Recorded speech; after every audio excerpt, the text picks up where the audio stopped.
Of course swipe कीजिए। और अगर मैं आज बात करूँ ना, तो मैं इतनी जल्दी आ गया हूँ ना स्टूडियो में कि मैं क्या ही बोलूँ यार। मेरा नाम है आज अभी, और इस समय मेरे साथ एक ऐसी पर्सनैलिटी है ना कि यार मैं क्या बताऊँ आप लोगों को। अक्सर हम सब जानते हैं कि है ना, जब धूप आती है तो हम सब मस्त धूप में मज़े करते हैं। सर्दियों में बस वेट करते हैं कि कब धूप आएगी और हम ऐसे बाहर निकलेंगे, बैठेंगे, मूंगफली खाएंगे, गज्जक खाएंगे। ये चलता रहता है। और कहीं ना कहीं आखिर जो आज आज की युवा जो पीढ़ी है, यानी जेन जी, मेरे भाई लोग सब परेशान हो कि सनस्क्रीन लगानी बहुत ज़रूरी है भाई, क्योंकि धूप इतनी ज़्यादा पड़ती है कि स्किन में टैनिंग हो जाती है ना, कलर ख़राब हो जाता है। मेरा तो ये हो गया कलर कॉम्बिनेशन ये। तो इन सब चीज़ों की बातचीत करने के लिए आज हमारे साथ स्टूडियो में इस वक्त हैं डॉक्टर राम अवतार शर्मा सर। और जैसा कि आपको पता ही है कि सैटरडे है, और सैटरडे को 2 बजे हमारे गेस्ट आते हैं, एक्सपर्ट हैं, कुछ बातचीत शेयर करते हैं, कुछ एक्सपीरियंसेस शेयर करते हैं, और कहीं ना कहीं हमारे नॉलेज को बूस्टअप करते हैं। तो चलिए इनका वेलकम करते हैं एक इंट्रो के साथ। कहीं कोई चुपचाप सपनों के परों पर उड़ जाता है, तो कोई खामोशी से दूसरों के दर्द को अपना बना लेता है। Lifelines of India. Lifelines of India में आइए सुने उन अनमोल किरदारों की कहानी जो सिर्फ नायक नहीं बल्कि हमारे जीवन के असली मसीहा हैं। कभी गौर किया है, जिंदगी की भागदौड़ में हम एसी, सनस्क्रीन और इंडोर लाइफस्टाइल के पीछे सबसे आसान, किफायती और असरदार इलाज को भुला बैठे हैं। धूप, हाँ, वही धूप जो रोज उगती है हमारे लिए, लेकिन हम उसे नजरअंदाज कर देते हैं। आप सुन रहे हैं बॉक्स एफएम, और आज हम बात कर रहे हैं एक ऐसे विषय की जो जितना आम है उतना ही कम समझा गया है। धूप एक बेहतरीन दवा। क्या वाकई सूरज की किरणों में छुपा है वो जादू जो हड्डियों को मजबूत, मन को शांत और इम्यूनिटी को तेज बना सकता है? क्या आप जानते हैं, सिर्फ 15 से 20 मिनट की सुबह की धूप आपके शरीर को नेचुरल विटामिन डी देती है, जो न सिर्फ हड्डियों बल्कि दिल और दिमाग की सेहत के लिए भी बहुत जरूरी है। तो क्या सच में धूप एक इलाज है? क्या यह डिप्रेशन, डायबिटीज और हार्मोनल इम्बैलेंस जैसे चैलेंजेस से लड़ने में मदद करती है? बॉक्स एफएम पर आज हमारे साथ हैं अनुभवी चिकित्सक और जनरल सर्जन डॉक्टर राम अवतार शर्मा, जो बताएंगे कि कैसे थोड़ी सी धूप आपकी पूरी जिंदगी का संतुलन बदल सकती है। तो आइए जोरदार तालियों से स्वागत कीजिए डॉक्टर राम अवतार शर्मा जी का। हेलो सर, कैसे हैं आप? बस नमस्ते, सारे श्रोताओं को भी नमस्ते। वेल, आज आपका टॉपिक जब मैंने पढ़ा ना कि आज हम इस चीज़ पर बात करेंगे, तो मैंने हमारे जो आरजेज हैं उनको बोला कि नहीं, आज आप लोग नहीं, आज आरजे अभी आएंगे बात करने, क्योंकि कहीं ना कहीं है ना, मुझे अंदर से वो क्यूरियोसिटी थी कि हम सन को तो नेचुरल सोर्स ऑफ लाइट मानते हैं, और कहीं ना कहीं अगर मैं आपसे पूछना चाहूँगा इस बात पे, मेरा पहला प्रश्न ये है कि हम बोलते हैं कि जो सनलाइट है ना वो नेचुरल मेडिसिन है। सो हम सबको ये क्यूरियोसिटी रहती है जानने की कि नेचुरल मेडिसिन है, अगर ज़्यादा कंजम्पशन कर लें तो परेशान हो जाते हैं, कम कर लें तो विटामिन्स की प्रॉब्लम हो जाती है। So I just want to know from your side कि सनलाइट जो है, सन क्या एक नेचुरल रिसोर्स है, लाइक ऐसा मेडिसिन का अगर मैं बोलूँ तो? देखिए, पृथ्वी पर जब जीवन प्रारंभ हुआ तो वो जो सोलर की कॉस्मिक, जो सन की कॉस्मिक रेडिएशंस हैं जी, वो ऑक्सीजन के एब्सेंस में, उस समय ऑक्सीजन नहीं होती थी, ऑक्सीजन सारी की सारी बाउंड होती थी। जब धरती पूरी आपकी तरह एक ब्रोथ के रूप में थी, एक घोल के रूप में थी, कुछ धरती का जो आज समुद्र है वो द्रव्य के रूप में होता था, तो उस पे जब उसमें ओजोन लेयर नहीं होती थी, ऑक्सीजन नहीं होती थी, क्योंकि जब ऑक्सीजन नहीं है तो ओजोन हो नहीं सकती। Oxygen is O2, ozone is O3 जी। तो उस समय जो सन के कॉस्मिक रेडिएशंस पृथ्वी पर आए तो उन्होंने प्रोटीन की संरचना की, और उस प्रोटीन की संरचना से जब प्रोटीन आपस में यूनाइट हुए तो चेन ऑफ लाइफ बननी वहाँ से प्रारंभ हुई। और सबसे पहले ऐसे मानते हैं कि वनस्पति के रूप में समुद्र के अंदर जीवन प्रारंभ हुआ जी। और उस वनस्पति ने हाइड्रोजन, जो वाटर H2O है, तो हाइड्रोजन जो वाटर को ब्रेकअप किया, हाइड्रोजन वाटर के मॉलिक्यूल्स को, तो हाइड्रोजन तो उन्होंने अपने काम में ले ली कार्बोहाइड्रेट बनाने के लिए, और ऑक्सीजन को रिलीज किया, और उसी ऑक्सीजन के यूनियन से ओजोन बनी, और धीरे धीरे समय के साथ लाखों साल बाद में सोलर जो कॉस्मिक रेडिएशंस हैं वो पृथ्वी पे आने बंद हो गए और फिर जो नया जीवन विकसित हुआ उसके लिए ऑक्सीजन अत्यंत आवश्यक था। तो ये तो हम सन को इस एस्पेक्ट में देखें कि एक्चुअल में सन ही क्रिएटर है, सन ही जो फर्स्ट क्रिएटर ऑफ लाइफ है, हाँ सोर्स ऑफ लाइफ है। तो अब आपको लाइफ सस्टेन करनी है तो आप उस सोर्स से दूर तो नहीं जा सकते। बिल्कुल। तो अब होता क्या है, आपने नोट किया होगा कि ऐसे आपके संपर्क में कई लोग आएंगे, उनकी संख्या चाहे कम हो, जो अपनी जीवन शैली से, अपने भोजन से तकरीबन सारी उम्र स्वस्थ रहते हैं। वो 80 साल, 90 साल, 100 साल तक भी ऐसे लोग मिलेंगे। हमारे देश में कम हैं जो ब्लू जोन्स कहलाते हैं। दुनिया के 4 और एमर्जिंग ब्लू जोन्स हैं, जैसे आपका सिंगापुर जैसी क्षेत्र हैं, वहाँ पर काफ़ी लोग अब मिलने लग गए हैं। तो वो लोग अपनी लाइफस्टाइल से ही स्वस्थ रहते हैं पूरी तकरीबन सारी ज़िंदगी। तो इट मीन्स हमें ये मानना पड़ेगा कि हम पूरी ज़िंदगी स्वस्थ रह सकते हैं। अब हमें ही जानना होगा कि साहब हम बीमार पड़ते हैं तो हमारे शरीर में वो कौन सी लिंक है जो कमज़ोर पड़ती है और हम बीमार पड़ते हैं। तो शरीर की जो मुख्य लिंक होती हैं वो आपका ब्रेन है, आपके लंग्स हैं, आपका लीवर है, आपकी किडनीज हैं, आपके इंटेस्टाइन्स हैं, हार्ट है। ये सब हमारी लिंक हैं, इम्पॉर्टेंट लिंक्स। अब इस लिंक में हमारा जो हार्ट है वो सबसे कमज़ोर लिंक है और सबसे शक्तिशाली भी है। बिल्कुल। ये कॉन्ट्राडिक्टरी स्टेटमेंट है कि सबसे मजबूत हमारा हार्ट ही होता है ताकत के अंदर, और सबसे कमज़ोर भी हार्ट है क्योंकि हार्ट को काम बहुत करना पड़ता है, क्योंकि वो डीऑक्सीजनेटेड ब्लड को ऑक्सीजनेट में कन्वर्ट, प्लस उसको पंपिंग, लगातार पंपिंग, उसको फोर्सफुल एक्टिविटी बहुत करनी पड़ती है। बाकी सब ऑर्गन स्टैटिक हैं, आपका किडनी है स्टैटिक है, आपका लीवर है, ब्रेन है, तो वो स्टैटिक है, इसको लगातार पंपिंग करना पड़ता है। मसल्स का कॉन्ट्रैक्शन सबसे ज़्यादा होता है, कॉन्ट्रैक्शन, रिलैक्सेशन। तो हार्ट सबसे वल्नरेबल है और हम देखते हैं कि ज़्यादातर जो तुरंत मृत्यु के कारण है वो हार्ट अटैक को मानते हैं, हार्ट शट डाउन हो गया साहब तुरंत चलते चलते। तो अब इस लिंक को हमें मजबूत करना है सबसे पहले तो यदि हम हार्ट की लिंक को मजबूत करते हैं तो यहाँ फिर मैं एक इम्पॉर्टेंट बात पे आऊँगा। शरीर एक कंपोजिट यूनिट है, अपने आप में सब चीज़ें एक दूसरे से जुड़ी हुई हैं। तो अब यदि आप अपने हार्ट को मजबूत करते हो तो आपके बाकी अंग अपने आप मजबूत हो जाते हैं, क्योंकि सबका जो फंडामेंटल फंक्शनिंग है वो एक है। और वो फंडामेंटल फंक्शन क्या है, आपका सबसे सूक्ष्म स्तर पर जो मेटाबॉलिज्म हो रहा है वो एनर्जी प्रोवाइड करता है, वो एनर्जी सबको चाहिए। तो यदि आप उस एनर्जी को सही तरीके से बनाना सीख लो तो आपको अचानक पता चलेगा कि आपके सारे अंग सही हो गए, आपकी वर्किंग एफिशिएंसी बढ़ गई, और जो सूरज की रोशनी है, सूक्ष्म स्तर का जो मेटाबॉलिज्म है उस पे काम करती है। और उसी के बारे में मैं आज थोड़ा विस्तार से बात करूँगा। होता क्या है कि अच्छी चीज़ें बार बार रिमाइंड करने से दिमाग में हमारे बैठती हैं, बुरी चीज़ है वो एक बार बताने से आधी अधूरी बताओगे तो भी लोग समझ जाते हैं। तो यहाँ मैं फिर कहना चाहूँगा कि ये जो लिंक मैंने बताई हैं बॉडी की, आपकी हेल्थ से रिलेटेड, उनको मजबूत करने के लिए जो सबसे इम्पॉर्टेंट चीज़ है, आपका न्यूट्रिशन क्या है, आपका भोजन क्या है। इस पे हम कई बार पहले भी चर्चाएं कर सकते हैं। अपनी चर्चाओं को आप YouTube पे या Spotify पे या Box FM का जो पॉडकास्ट है उसमें आप सुन सकते हैं, लोग जो भी सुनना चाहें। दूसरा है जैसे एक्सरसाइज है, बड़ी इंपॉर्टेंट चीज़ है, वो हम कई बार डिस्कस कर सकते हैं। इसके अलावा क्या होता है, वाटर इनटेक। बिल्कुल।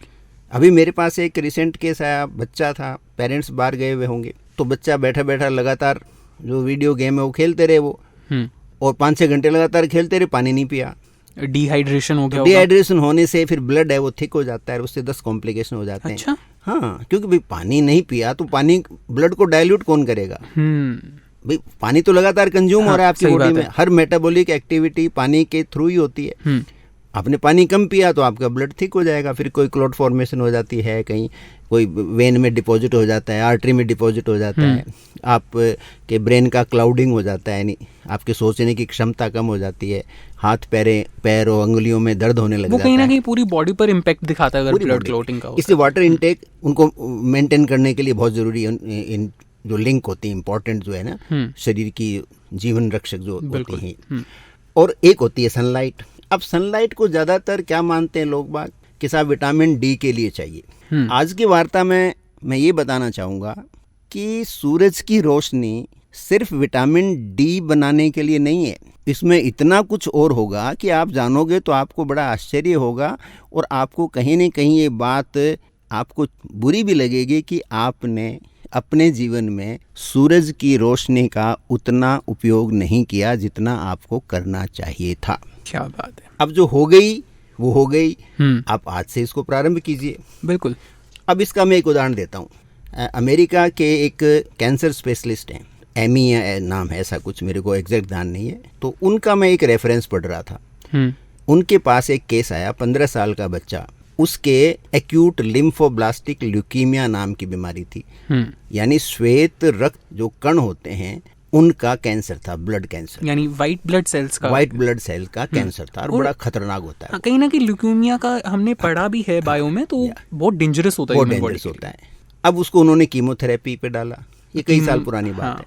कीमोथेरेपी से बच्चे की इम्यूनिटी कम हुई, उसकी वजह से उसके लंग में, जैसे आपने कोविड के टाइम सुना था, ब्लैक फंगस डेवलप हो गई, निमोनिया। आपने सुना होगा कि ब्लैक फंगस हो गई, कई लोग मर गए थे। हाँ, सुना है। कोविड के टाइम में आया था, भूल गए होंगे लोग। तो उसके फंगल निमोनिया हो गया और उसका दायां जो फेफड़ा था वो टोटली डैमेज हो गया। तो सर्जन्स ने वो दायां फेफड़ा निकाल दिया। बहुत इंपॉर्टेंट चीज़ है, आप इसको ध्यान से सुनिए। अब महीने 20 दिन बाद में बच्चे को सांस लेने में डिफ़िकल्टी फिर हुई। उन्होंने एक्सरे किया तो पता चला कि जो बायां बचा हुआ फेफड़ा है उसमें भी फंगल निमोनिया हो गया, वो निमोनिया। अरे बाप रे। और उसमें भी धीरे धीरे तेजी से फैला, सारी दवाओं के बावजूद, क्योंकि उसकी इम्यूनिटी बहुत लो थी कीमोथेरेपी की वजह से। तो उसका 80% लंग डैमेज हो गया। अब बच्चे को उन्होंने क्रिटिकल सपोर्ट पे डाल दिया और 5-7 दिनों बाद में उसकी हालत ऐसी हो गई कि डॉक्टर्स ने उस बच्चे के फादर को कहा कि ये 2 दिन जिएगा मुश्किल से, अब इसमें जीवन नहीं है। 15 साल का बच्चा था। तो उसका फादर हिम्मत वाला आदमी था, वो अपने बेटे के पास गया और उसने कहा कि बेटे तुम्हारे पास 2 दिन हैं, अब मैं कुछ भी नहीं कर सकता, मुझे तुम बताओ कि इन 2 दिनों में मैं ऐसा क्या करूं कि तुम्हें कुछ सुकून और चैन मिले, तुम्हारी ज़िंदगी के आखिरी 2 दिन है। वो बच्चा गांव का था, काउंटी साइड का, अमेरिका में से। तो उसने कहा कि डैड मुझे इस घुटन वाले कमरे से बाहर ले जाओ, मैं बाहर रहना चाहता हूँ, मैं सनलाइट में रहना चाहता हूँ, क्योंकि उसको गांव की याद आई, वो ज़्यादातर बाहर ही रहते थे खेतों के अंदर। बिल्कुल। तो उसके फादर ने बात डॉक्टर को कही। अब डॉक्टर के लिए बहुत मुश्किल था कि अस्पताल का बेड आप बाहर कैसे ले जाओ, ऑक्सीजन हटाओगे तो वहाँ पे लीगल क्लेम का, इंश्योरेंस का बहुत झंझट होता है जी। लेकिन फिर भी वो डॉक्टर थोड़ा सिंपैथेटिक था, तो उसने वहाँ के हॉस्पिटल के मैनेजमेंट से बात करी। तो फिर उन्होंने एक स्पेशल बेड जो उनके पास रहता है उस पर उसकी पूरी यूनिट है वो बाहर शिफ्ट करी बच्चे की। बच्चा करीब 100 लीटर ऑक्सीजन पे था और बहुत क्रिटिकल था। उसको उन्होंने धूप में सुला दिया। अगले दिन बच्चा रूम में वापस ले आए तो वहाँ डेली, क्योंकि वो वाइट सेल डेली काउंट होती थी बिकॉज ऑफ कैंसर, भी क्या उसमें हो रहा है, तो प्रोटोकॉल है। तो अगले दिन जब उन्होंने वाइट सेल उनकी काउंट करी तो उनको अचानक वो नर्स को लगा कि उसमें करीब 20-25% इम्प्रूवमेंट है। नर्स ने सोचा कि ठीक है ये मरने वाला है तो सेल्स बननी बंद हो रही होंगी, एक दिन की तो बात है, आज या कल में तो मर ही जाएगा। अगले दिन वो फिर बच्चा रहा, बच्चा इवनिंग तक काफ़ी ठीक हो गया। तीसरे दिन जब उसकी काउंट, चौथे दिन जब उसकी काउंट हुई तो काउंट ऑलमोस्ट नॉर्मल आ गई। बच्चा जो 100 लीटर ऑक्सीजन ले रहा था वो करीब 30-35 लीटर पे स्टेबल हो गया। क्या बात। और 10th डे वो बच्चा हॉस्पिटल से डिस्चार्ज हो गया और डिस्चार्ज के से पहले उनका जो CT स्कैन करवाया तो उसमें पता चला कि जो निमोनिया है ऑलमोस्ट 90% ठीक हो गया। 4 हफ्ते बाद में जब उसका CT कराया गया तो उसका लंग परफेक्टली नॉर्मल था और वो बच्चा शायद आज भी जिंदा है, क्योंकि डॉक्टर्स ने उसको क्योर सर्टिफाई किया कि लिम्फोब्लास्टिक ल्यूकीमिया तो उसका कीमोथेरेपी से ठीक हो गया था और लंग उसका इससे ठीक हो गया। तो बच्चा उन्होंने 10-8 साल फॉलोअप किया तो बच्चा ठीक था, इट मीन्स उसके क्योर हो गई। अब यहाँ उन्होंने नोट किया कि उन्होंने कुछ भी चेंज नहीं किया, डॉक्टर्स ने कुछ भी चेंज नहीं किया। तो सनलाइट एक ऐसा अकेला फैक्टर माना गया कि उसकी वजह से उसमें कोई हुआ और चेंज, जो पॉजिटिव चेंज हुए।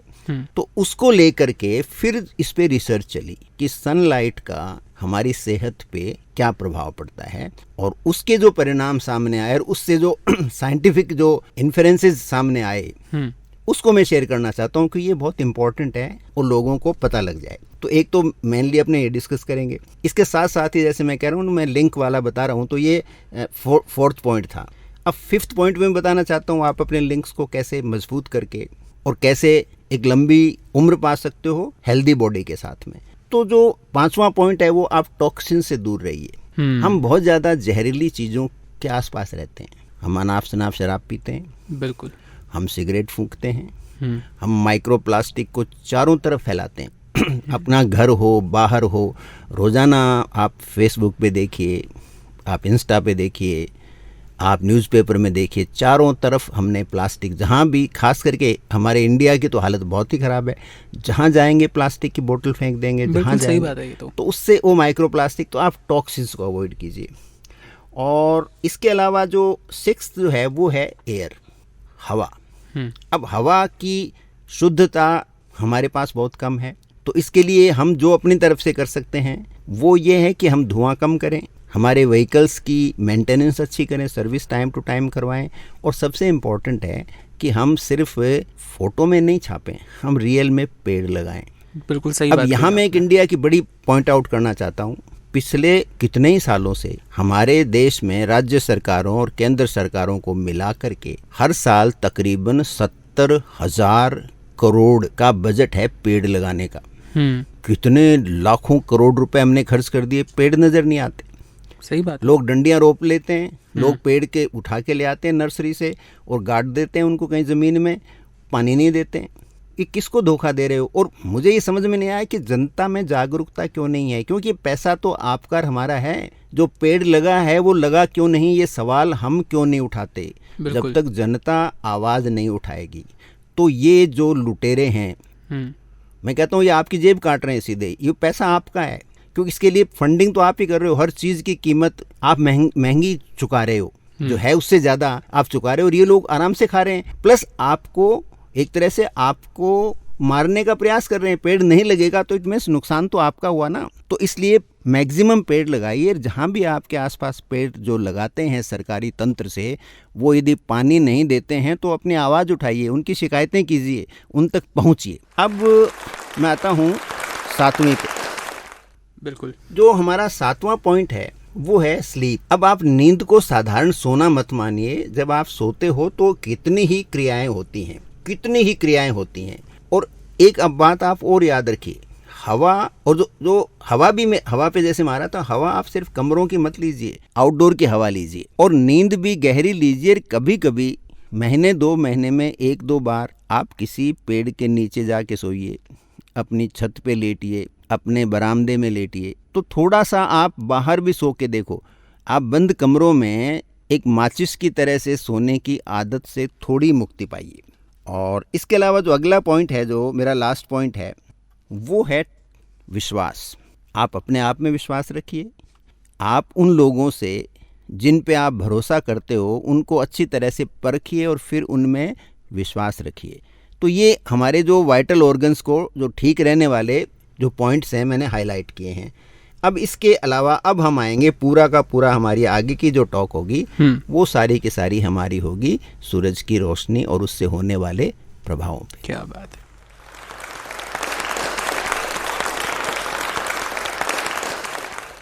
मैं कहीं ना कहीं हमारे जितने भी लिसनर्स हैं ना, उन्हें ये बताना चाहूँगा कि देखिए, इससे ज़्यादा गोल्डन अपॉर्चुनिटी और सुनहरा मौका, अगर मैं बोलूँ, दोनों शब्द साथ ही बोल दिए, आपको नहीं मिलने वाला। ये हकीकत है। देखिए, हम अक्सर जानते हैं कि सनलाइट हमारे लिए कितनी ज़रूरी है, लेकिन हमें ये नहीं पता कि कितनी मात्रा में हमें उसे लेना चाहिए और कितना हम लोगों को हैंडल करना चाहिए सनलाइट को। बट आज आपने जितनी स्टार्टिंग की है ना सर, मैं बहुत अच्छा फील कर रहा हूँ कि बहुत कुछ अच्छा सीखने को मिलेगा मुझे। लेकिन इसी बीच में है ना, मैंने जब आपने कुछ डेटा बताया, आपने बताया कि किस तरीके से उस बच्चे का ट्रीटमेंट हुआ, उसके रिगार्डिंग कुछ क्वेश्चंस थे। मैं आपसे पहले वो पूछना चाहूँगा।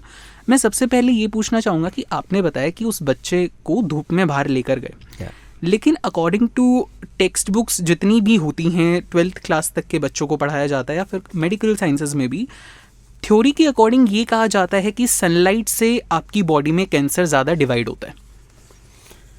तो कीमोथेरेपी और ये एक बार ज़रा बताएंगे तो। मैं इस पे बताना चाहता हूँ एक्चुअल में क्या है कि जैसे भारत है, हमारे देश में तो स्किन कैंसर मैंने अपनी 45 साल की प्रैक्टिस में मुश्किल से 5 केस देखे होंगे, मुश्किल से।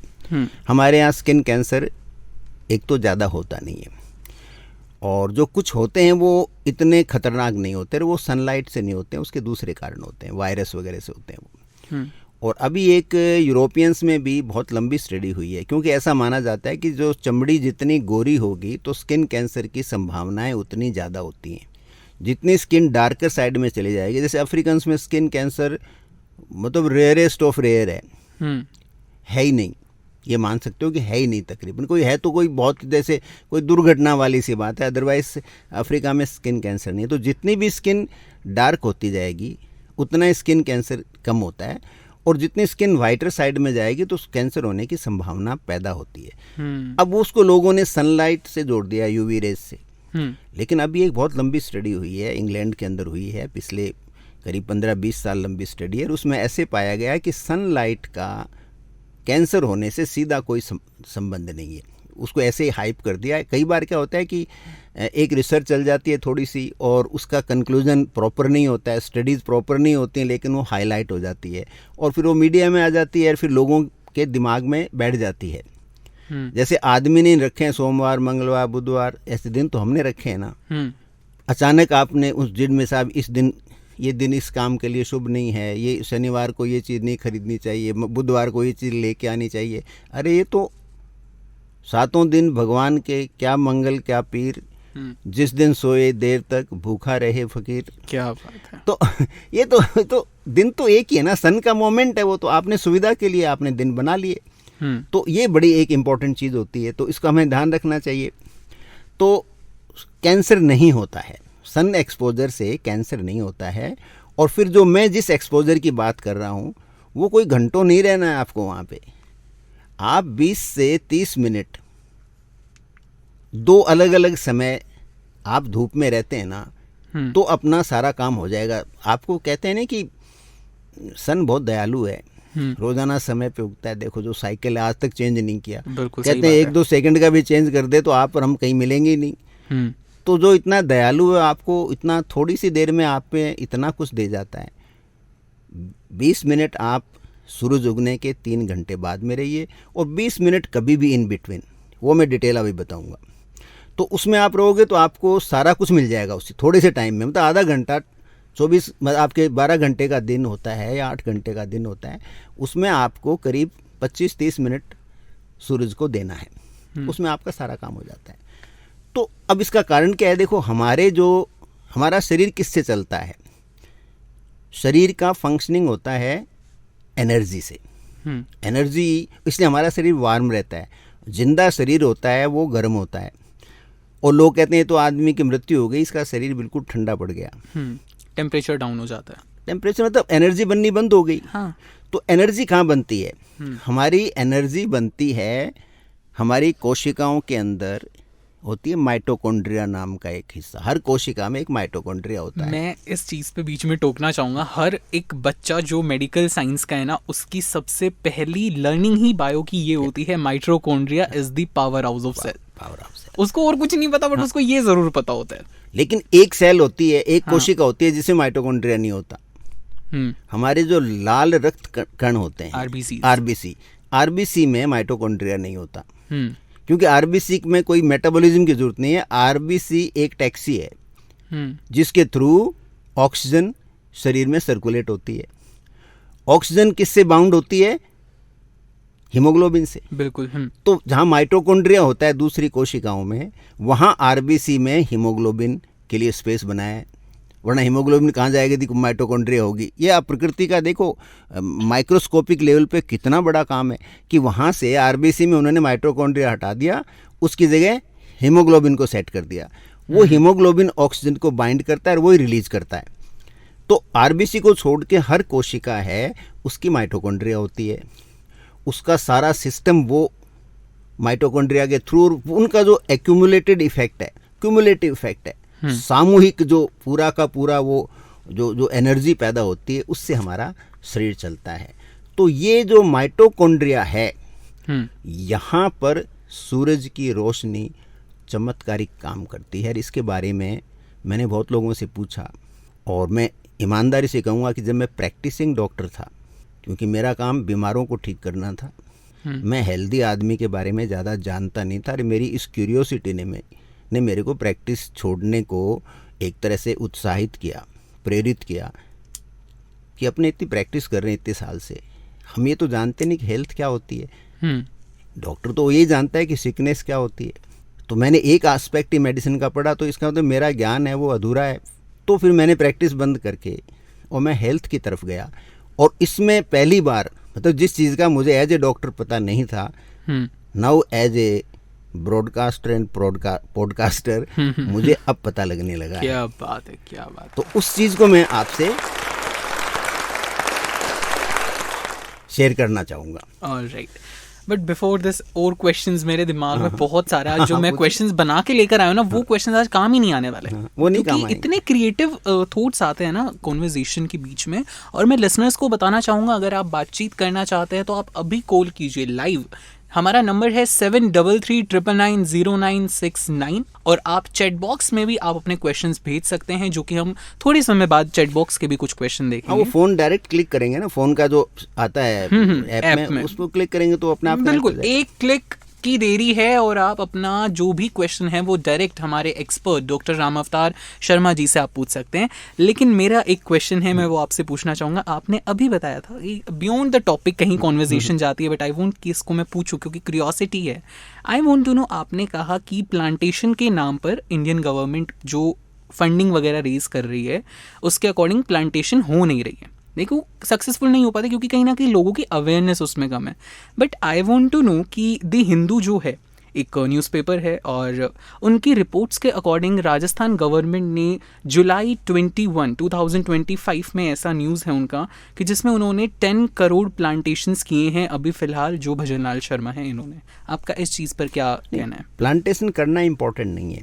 मेरा जो पॉइंट दूसरा था कि वो अगले मानसून में फिर वहीं लगेंगे। आप फोटो खींच के देख लेना, अगले साल वहीं आपको नया पेड़ लगाते दिखेंगे। वो पहले वाले पेड़ कहाँ गए?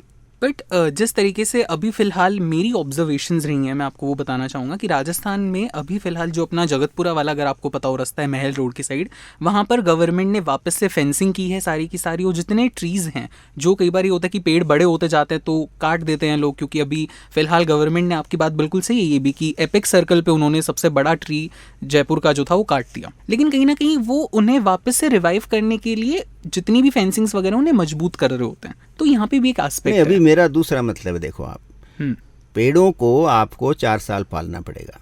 जैसे मैंने अपने गांव में पेड़ लगाए, स्कूल के ग्राउंड में लगाए, वो करीब 280 पेड़ थे। वो पेड़ मेरे आए 1300 रुपीज़ में। मैंने 4 साल मेरे सहयोगियों के साथ, मेरे दोस्त हैं जो फंडिंग करते हैं उसकी, हमने 28,000 रुपये का पानी दिया उनमें 3 साल में।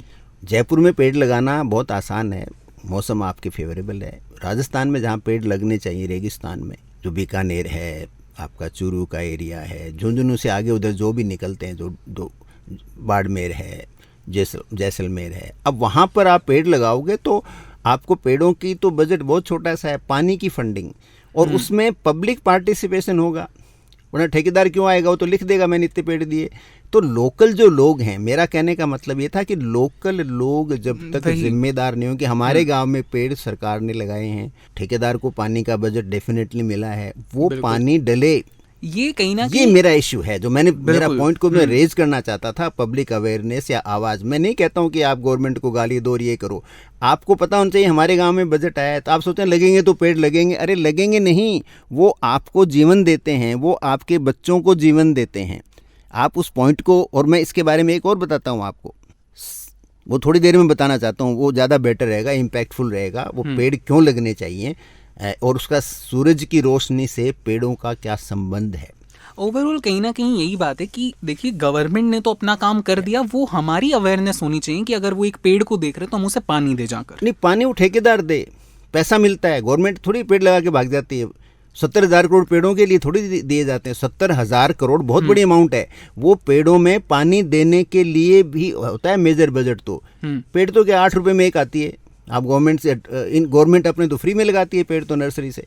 पेड़ का पैसा थोड़ी है, 70,000 करोड़ दिए जाते हैं mainly protection of the tree और उसमें पानी देना। वो काम हमारा है कि प्रोटेक्शन मिला कि नहीं मिला और उस पेड़ को, और उसको पानी मिला कि नहीं मिला। ऑलराइट। तो अब इस सब्जेक्ट पे क्लियर हो गया। अब मैं आपको बताना चाहता हूँ माइटोकॉन्ड्रिया के ऊपर, जैसे थोड़ा हम डिस्कस कर लें। बिल्कुल।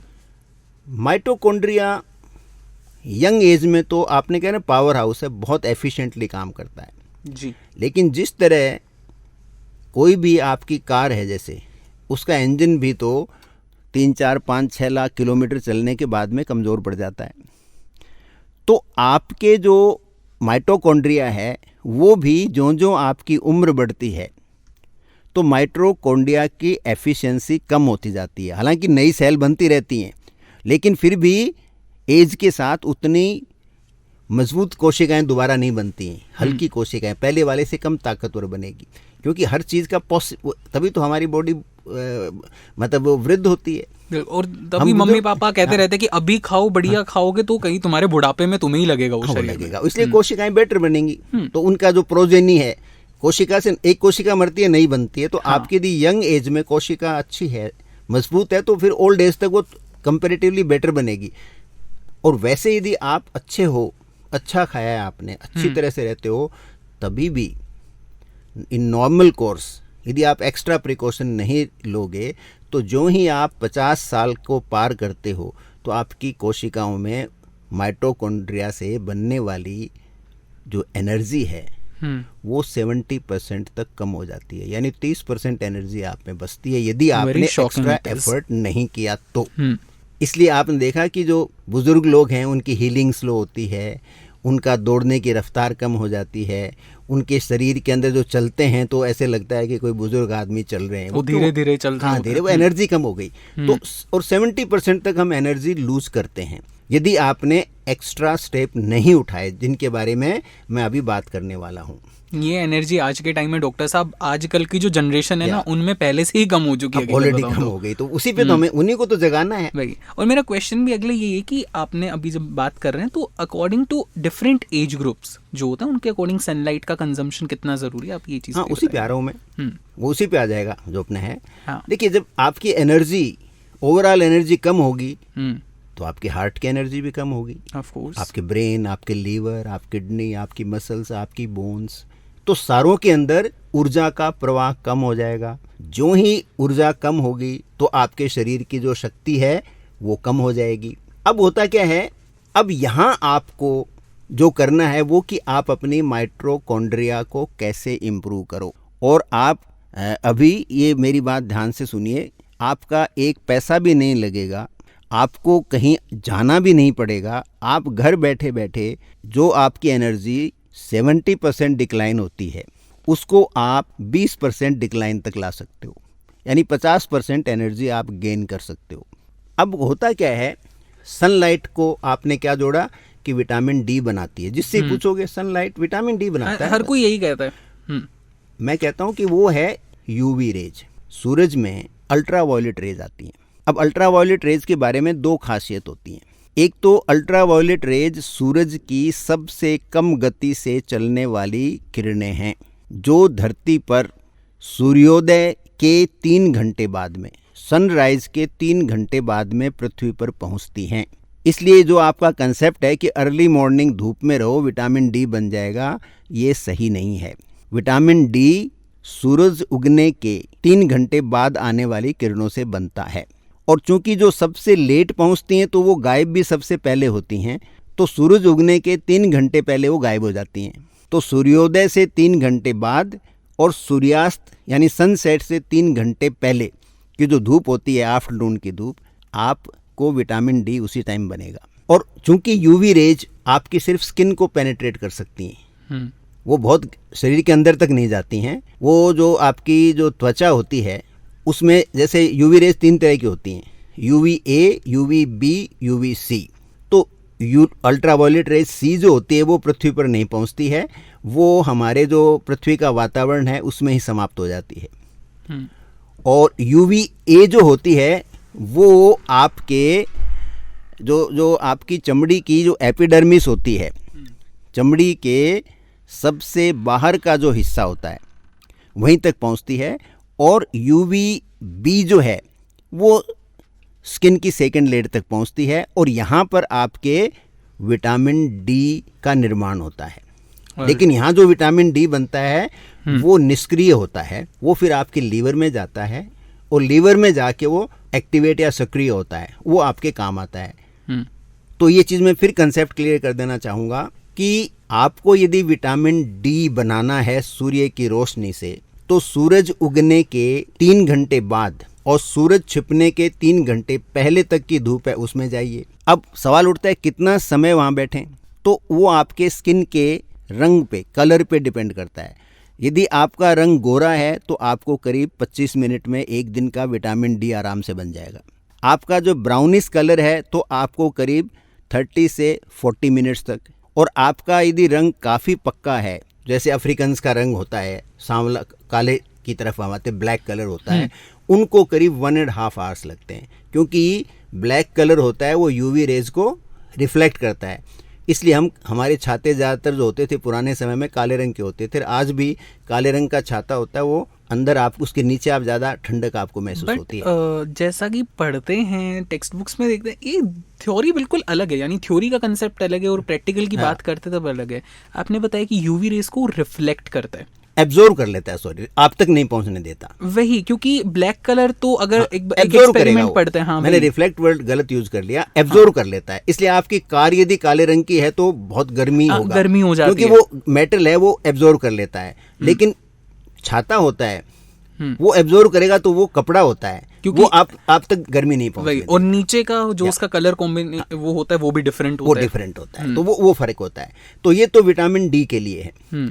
लेकिन विटामिन डी से भी महत्वपूर्ण काम जो सूरज की रोशनी की किरणें करती हैं वो है इंफ्रारेड रेज। इंफ्रारेड रेज, क्या कंसेप्ट आया मुझे, मेरे साइंस के सारे टॉपिक वापस से याद आ गए सर। अब इंफ्रारेड है वो डीपली पेनिट्रेटिंग है, जिसलिए आपने देखा कहीं चोट लग जाए तो लोग इंफ्रारेड का बल्ब होता है उससे सिकाई करते हैं, लाल रंग का रेड लाइट होती है, और कहीं ना कहीं फिंगरप्रिंट्स वगैरह में भी वो चेक करते हैं कि वो डीप चली जाती है, वो 8 सेंटीमीटर तक हमारी बॉडी में पेनिट्रेट क्या बात कर रहे हो। हाँ, इसलिए तो चोट लगेगी तो कहते हैं ना कमर में दर्द है तो उसका सिकाई करो, तो पूरी मांसपेशी को हीट पैदा करती है। तो इंफ्रारेड डीपली पेनिट्रेटिंग है। अब ये इंफ्रारेड रेज जो है वो किस पे एक्शन करेगी, वो काम करती है माइटोकॉन्ड्रिया पे। अब मैं आपको फिर कार वाली जो एक एनालॉजी है उस पर लेके जाता हूँ। मैंने कहा ना माइटोकॉन्ड्रिया पावर हाउस है।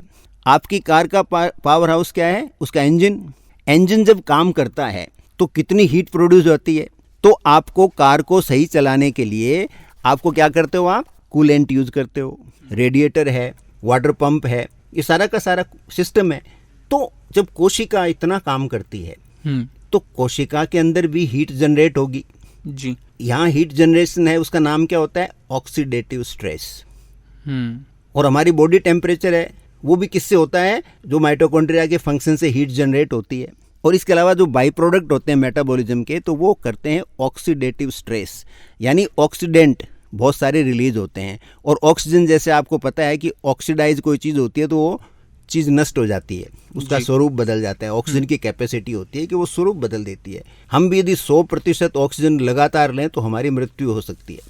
क्या बात है। हाँ, 100% ऑक्सीजन आप लंबे टाइम थोड़ी ले सकते, प्योर एकदम 100% प्योर ऑक्सीजन आप लंबे टाइम नहीं ले सकते, शरीर ऑक्सीडाइज हो जाएगा। इसलिए जो मिक्सचर ऑफ गैसेज हम लेते हैं, तो अब उस ऑक्सीडेटिव जो स्ट्रेस पैदा होता है उसको कम कैसे किया जाएगा, तो उसके लिए एक हार्मोन होता है, उस हार्मोन का नाम है मेलेटोनिन। अब मेलेटोनिन 2 तरह का होता है। एक तो मेलेटोनिन क्या होता है, आपको जो वो मेलेटोनिन जो आपको सुलाता है, वो आपके ब्रेन में एक होती है पीनियल ग्लैंड जी। तो पीनियल ग्लैंड से इवनिंग में बनता है, वो भी सनलाइट का कनेक्शन है, मैं अभी आपको बताऊंगा।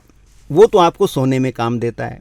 अब आपकी हर कोशिका खुद के अंदर एक और हार्मोन जिसको हम हैप्पीनेस हार्मोन या सेरोटोनिन कहते हैं, तो हर कोशिका में ये क्षमता है कि वो सेरोटोनिन को कोशिका के अंदर मेलेटोनिन कहते हैं, जिसको इंट्रासेलुलर मेलेटोनिन कहते हैं। क्या बात है। अंतर कोशिकीय मेलेटोनिन, ये मेलेटोनिन एक कूलेंट का काम करता है। ये जो ऑक्सीडेंट रिलीज होते हैं आपकी, उन ऑक्सीडेंट को खत्म करता है। इसके अलावा एक और हार्मोन होता है जिसको एंजियोटेंसिन 2 कहते हैं। एंजियोटेंसिन 2 हमारी बॉडी में इन्फ्लेमेशन पैदा करता है और वो हमारे मेटाबॉलिज्म की वजह से हमारे शरीर में जनरेट होता है, और वो काम भी है उसका। वो जो एक तो इन्फ्लेमेटरी बहुत होता है, वो सारे शरीर में कोशिकाओं में सूजन पैदा करता है, उसकी स्तर ज़्यादा हो जाए।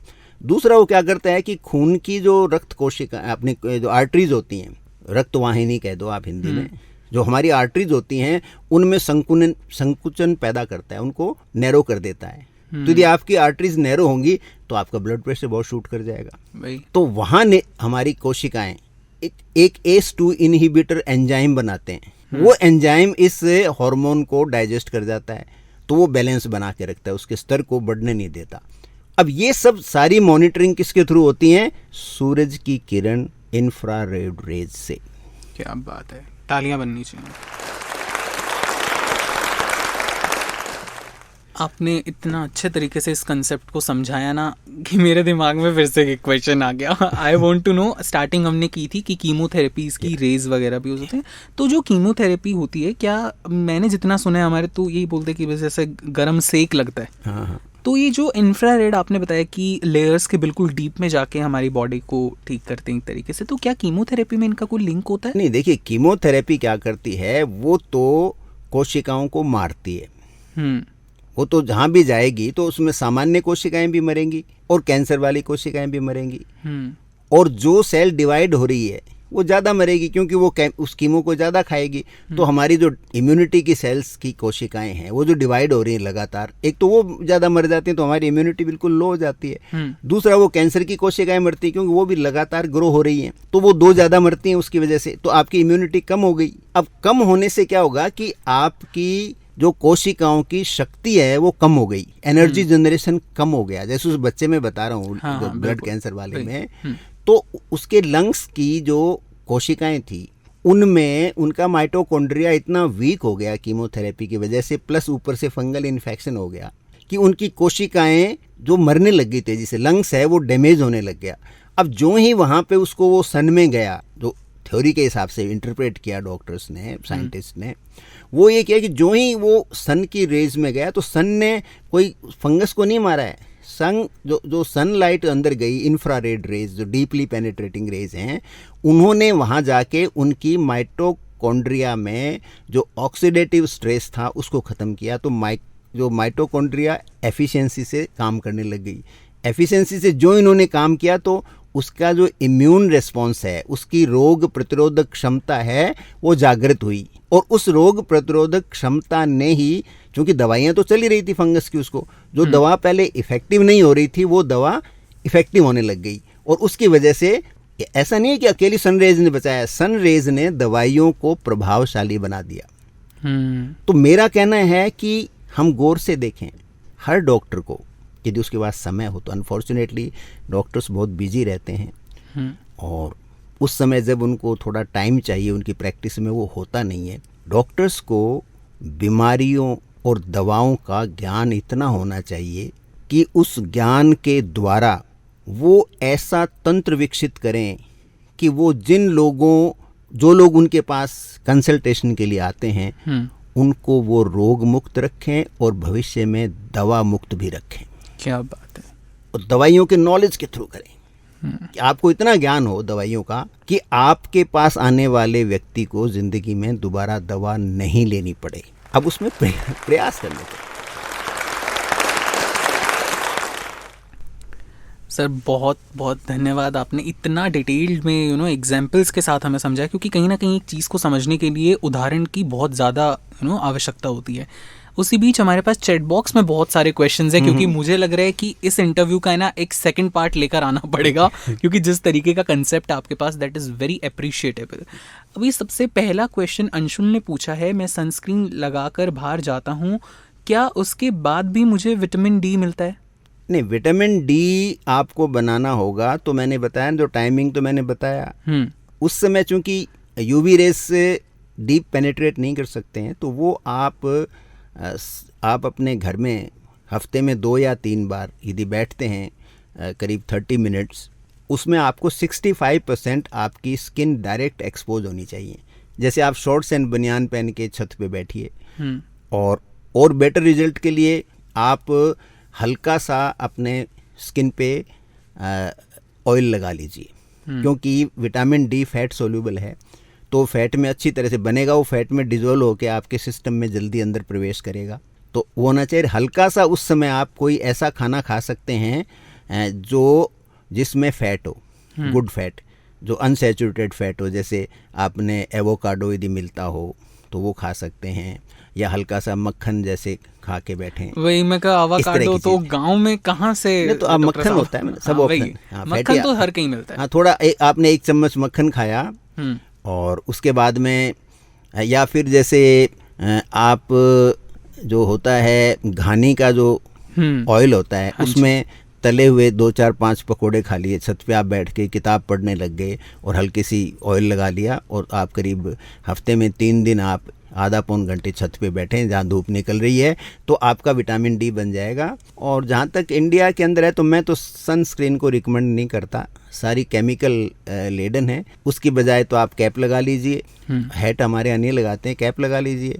गांव में रहते हो तो गांव में लोग साफा बांधते हैं। हाँ। तो मैं तो मैकेनिकल बैरियर को प्रेफर करता हूँ। केमिकल्स हैं वो लॉन्ग टर्म में, जब आप 60-65 साल के होंगे तो आपका सारा चेहरा है ना वो झुर्रियों से भर जाएगा, इसका ध्यान रखना। स्किन को डैमेज करते हैं ये सनस्क्रीन वगैरह। ऑल राइट सर, अगला क्वेश्चन अधिक का है। इन्होंने पूछा है, हार्मोनल इनबैलेंस से स्ट्रगल कर रही हूँ एंड सुना है सुबह की धूप बहुत हेल्पफुल होती है, जैसा कि आपने बताया। वो मैंने बताया कि सुबह की, हाँ, सुबह में इंफ्रारेड अच्छी आती हैं।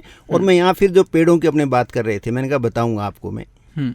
आप कसरत जिम में करो और उससे 4 टाइम्स लेस एक्सरसाइज आप पेड़ के नीचे करो, आपको हेल्थ बेनिफिट पेड़ के नीचे ज़्यादा मिलेंगे। तो आप जिम में जाओ, मुझे कोई दिक्कत नहीं है, लेकिन आप हफ्ते में 3 या 4 दिन हल्की एक्सरसाइज पेड़ के पास करो दिन के टाइम में। कारण क्या होता है, जो पेड़ होते हैं वो इंफ्रारेड रेज को रिफ्लेक्ट करते हैं, वो फोटोसिंथेसिस सन से करते हैं। उसके लिए तो वो ज़्यादातर यूवी रेज को काम में लेते हैं मेनली, और फिर ऑक्सीजन रिलीज करते हैं उसमें। और जो इंफ्रारेड है उसके कई स्पेक्ट्रम को वो रिफ्लेक्ट करते हैं। तो पेड़ों के आसपास आपको ज़्यादा इंफ्रारेड रेज मिलेंगी, तो आपकी माइटोकॉन्ड्रिया है वो बेटर फंक्शनिंग करेंगे, एनर्जी जनरेशन और ऊर्जा का जो प्रवाह आपके शरीर में बेटर होगा। और यहाँ बड़ी एक इंटरेस्टिंग चीज़ बताना चाहता हूँ मैं जी। पुराने टाइम में हमारे यहाँ जो लैंप होते थे, वो लैंप उनको शायद इनकैंडेसेंट लैंप्स कहा करते थे, लालटेन नहीं, जो सिंपल बल्ब होते थे पुराने टाइम, जो आपके वायर वाले ब्लड होते थे, बल्ब होते थे, वायर वाले बल्ब होते थे। अब चूंकि उसमें ऊर्जा बहुत लगती थी, क्यों, हाई टेम्परेचर पे उसको जाना पड़ता था, तो इलेक्ट्रिक बिल आपका ज़्यादा आता था। लेकिन उसमें प्लस पॉइंट क्या था, उससे आपको इंफ्रारेड रेज मिलती थी। अब जो हमारे मॉडर्न जो आते हैं एलईडी बल्ब और एलईडी ट्यूबलाइट, ये नैरो स्पेक्ट्रम है। जो पुराने तार वाले वायर वाले जो बल्ब होते थे वो वाइड स्पेक्ट्रम होते थे, और ये जो एलईडी लाइट है ये नैरो स्पेक्ट्रम है। इससे हमें ये एडवांटेज नहीं मिलेगा। पहले आपको कमरों में भी थोड़ी बहुत इंफ्रारेड मिल जाती थी बल्ब के, तो इसे बल्ब का सेक करते थे, बल्ब गर्म हो जाता था। आप एलईडी के हाथ लगा के देखो, आपको गर्म नहीं मिलेगी ज़्यादा ही, तो उससे मिलता था। और प्लस पेड़ों के नीचे पेड़ अच्छा खासा रिफ्लेक्ट करते हैं, अच्छा खासा रिफ्लेक्ट करते हैं। तो आप ज़रूर पेड़ों के पास कुछ समय आप गुजारो। आप अपने घर के आसपास पेड़ लगाओ, चाहे छोटी सी जगह हो, वो पेड़ के पास आप थोड़ी देर भी खड़े रहोगे, 15 मिनट भी, और बाहर सन के अंदर हैं, आपको पेड़ के नीचे छाया भी मिल रही है और वो यूवी रेज भी मिल रही। यूवी रेज तो नहीं मिलेंगी आपको, इंफ्रारेड रेज भी खूब मिल रही हैं। तो थोड़ी देर धूप में रहो, थोड़ी देर पेड़ के नीचे। ऐसे आप यदि 15-20 मिनट आधा घंटा करते हो और आप शॉर्ट्स एंड निकर के अंदर हो, तो आप विटामिन डी भी मिलेगा, इंफ्रारेड भी मिलेगी, आपको सारी चीज़ मिलेगी।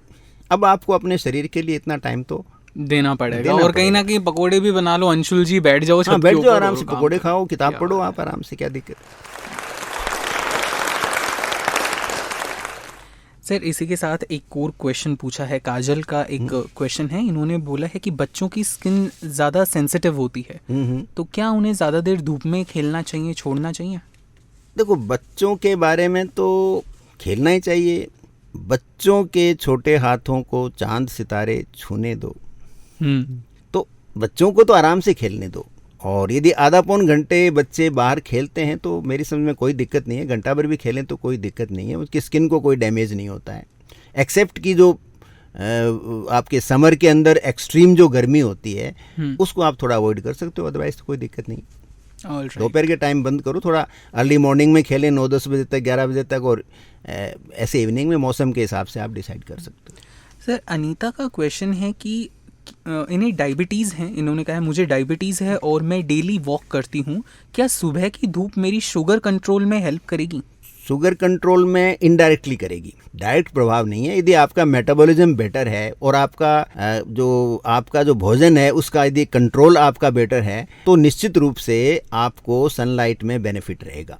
इसीलिए तो हम जो मॉर्निंग वॉक कहते हैं ना, घूमो सुबह सुबह, और मैं फिर रिकमेंड करूंगा, ये जो लोग सुबह 4 बजे घूमते हैं, रात को सुबह अर्ली मॉर्निंग 5 बजे निकलते हैं, उसकी बजाय आप उस समय घूमिए जब सूरज उग रहा होता है, तो आपको इंफ्रारेड बेटर मिलेंगे। आप अर्ली मॉर्निंग बहुत अर्ली जाते हो ना, तो न तो पेड़ों से आपको ऑक्सीजन मिलेगी, क्योंकि सनलाइट के साथ ही पेड़ ऑक्सीजन छोड़ते हैं, तो वहाँ का एनवायरनमेंट है, ऑक्सीजन भी उसमें आपको ज़्यादा मिलेगी और आपको जो इंफ्रारेड रेज हैं वो भी ज़्यादा मिलेंगी।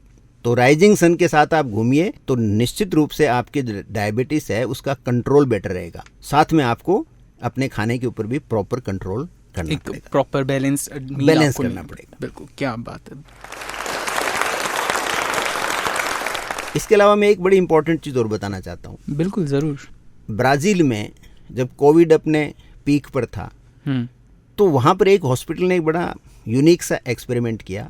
जैसे उनके पास करीब 30 क्रिटिकली इल केसेस थे, बहुत क्रिटिकल नहीं थे, क्रिटिकली इल थे, लेकिन तो उन्होंने 15-15 का 2 बैच बनाया।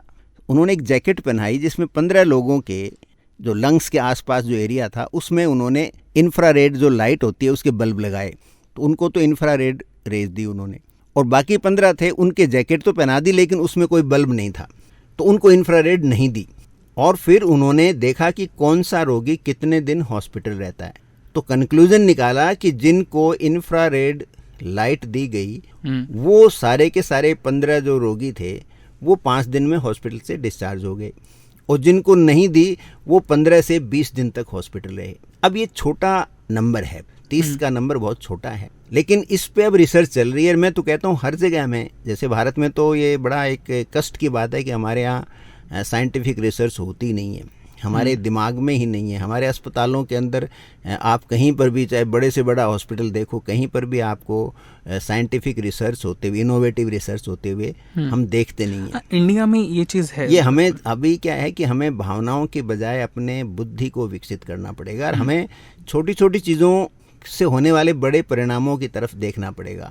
सो वहाँ पर ये बड़ा इंपॉर्टेंट है। अब इसमें कई लोग काम कर रहे हैं कि भाई आदमी जब सिक है तो उस पार्ट के अंदर हम इंफ्रारेड देखें, क्योंकि वो जब मेटाबॉलिक एक्टिविटी इंप्रूव होगी तो शरीर तो मेटाबॉलिज्म का ही परिणाम है। लाइफ क्या है? वो एनर्जी जनरेट होगी, लाइफ इज एनर्जी। बिल्कुल, एनर्जी है, तो एनर्जी को प्रॉपर फ्लो और प्रॉपर जनरेशन होना जरूरी है।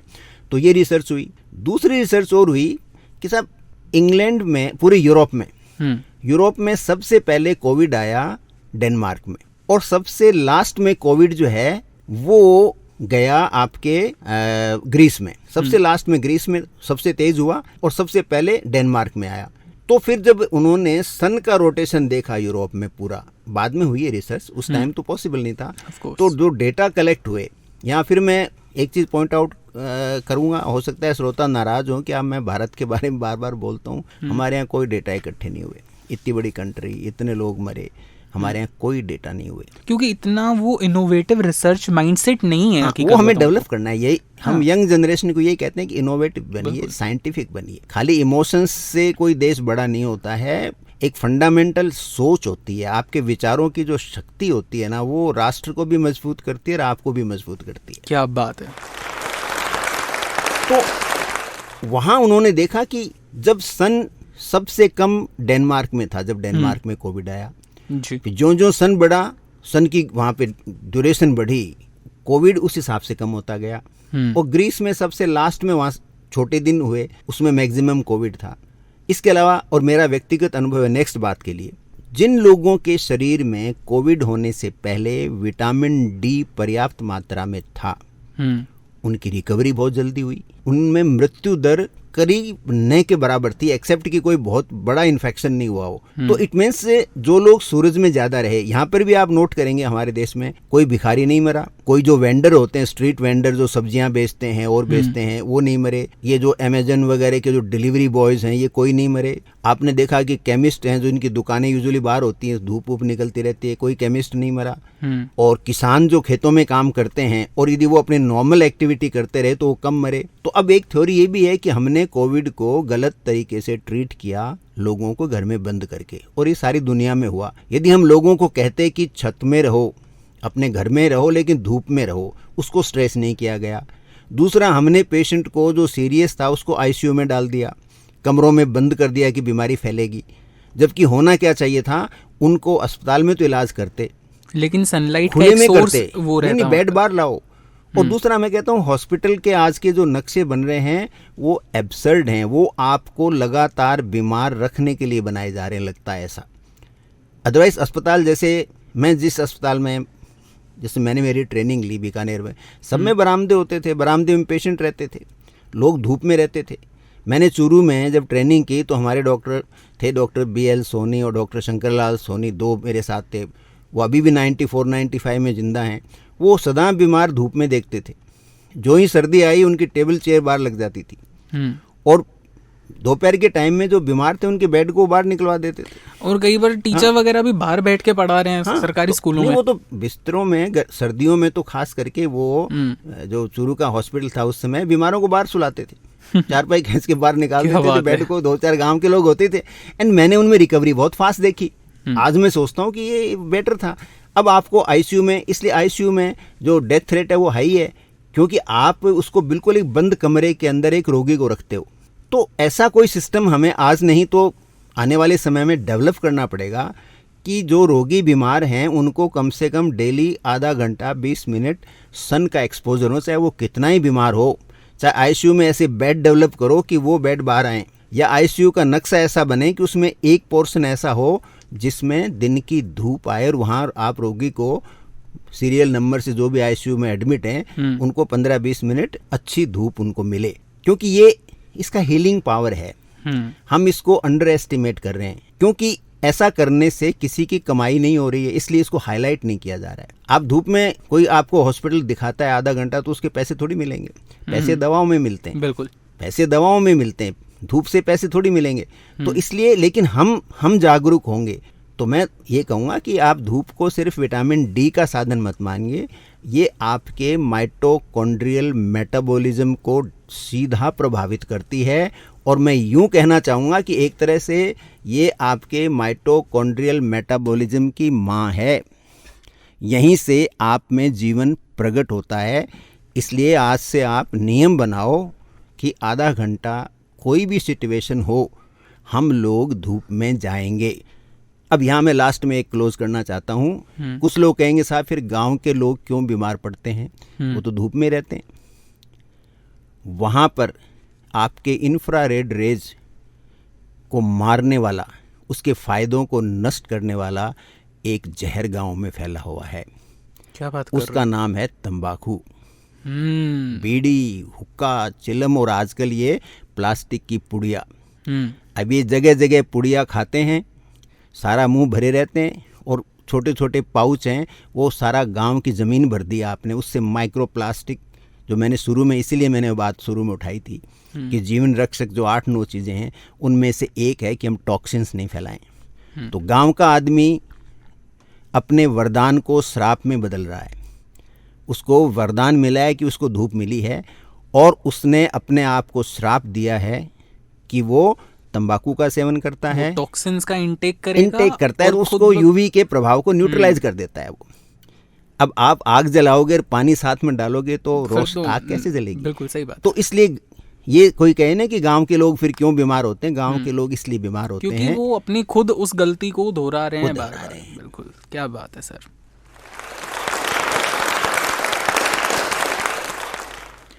Sir, thank you so much for this, अगर मैं कहूँ वेरी इन्फॉर्मेशनल सेशन जो था, जिसमें बहुत सारी बातें जानने को मिली और कहीं ना कहीं पता चला कि कितना कंजम्पशन ज़रूरी है शरीर के लिए। और जो लोग ये कहते हैं कि सनलाइट अच्छी नहीं होती क्योंकि शरीर को टैनिंग वगैरह करेगी, अरे भाई होने दो टैनिंग, 15 मिनट में कोई टैनिंग नहीं, 15 मिनट में तो कोई टैनिंग नहीं होती। बिल्कुल सही बात है। अगर आपका शरीर जब ठीक हो रहा है, इतनी बीमारियों से अब अगर इंसान जूझ रहा हो, अगर वो ठीक हो रहा है, अगर उसका कोई 15 मिनट में टैनिंग होती नहीं, टैन तो 1-2 घंटे अब रहते हो तो होती है, 15 मिनट में कोई टैनिंग नहीं। ऑलराइट, बट आज का कहीं ना कहीं एक यही मैसेज था कि हमारी सबकी ह्यूमन बींग्स की बॉडी को सनलाइट की ज़रूरत है। और सनलाइट कहीं ना कहीं देखिए, मैं तो यही बोलूँगा कि अभी जाके बैठ जाओ थोड़ी देर, कि थोड़ा पहले ही इनटेक कर लो कि अगर आगे आने वाली कुछ बीमारियाँ अगर झेल भी रहे हो ना, तो वो कहीं ना कहीं उस टाइम काम आ जाए।